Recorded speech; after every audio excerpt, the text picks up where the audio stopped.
Up and down the eastern seaboard over to the Gulf of Mexico, President Obama's decision to open portions of the coast to oil and gas exploration is getting a mixed reception.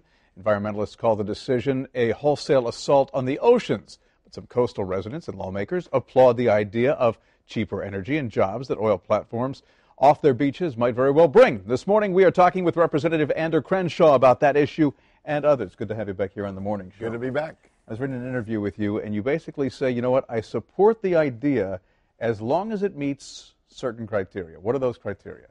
Well, first and foremost, we got to reduce our dependence on foreign sources of oil, and that's why I think drilling offshore makes sense.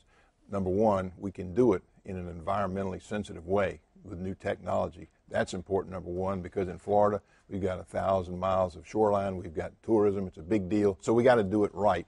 And number two, we got to make sure it doesn't impact our military operations. We do a lot of training in the Gulf of Mexico. They have what they call a military mission line.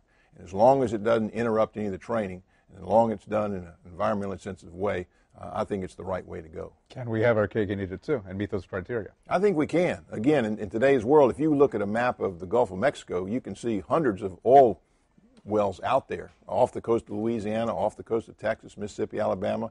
We can do it after Hurricane Katrina. There were no oil spills. Today's technology really is a whole different world. Let me ask you about health care reform. Basically, you said health care reform came about as a result of backroom deals and not principled positions. Is it a fait accompli, or do you think there's still some argument left? Well, I think the argument is still being won by those of us who say we ought to try to control the cost rather than just having a new entitlement that costs $1 trillion. Most of those provisions don't kick in until 2014, and already we're seeing some unintended consequences. And when people see all the new taxes and they see the Medicare cuts that are coming to our seniors, they're going to be thinking twice about this. And again, most American people did not favor this in the first place, but as I said, backroom deals, sleazy deals, almost bribes, got the votes to pass it, but it's still not popular in this country. It was interesting. I heard another politician who basically said that the money for health care funding is like a Madoff scam. Well, let me tell you, think about it. $1.2 trillion of new spending, and they say this is actually going to save money in the long run, and nobody's going to pay for it. Common sense tells you somebody's got to pay for it. All right, let me ask you about the future out at Mayport. It appears to be a fait accompli that we're going to get a new aircraft carrier out at Mayport. Plans are underway to go ahead and dredge. But Norfolk is still doing some smack talk. Do they have any teeth?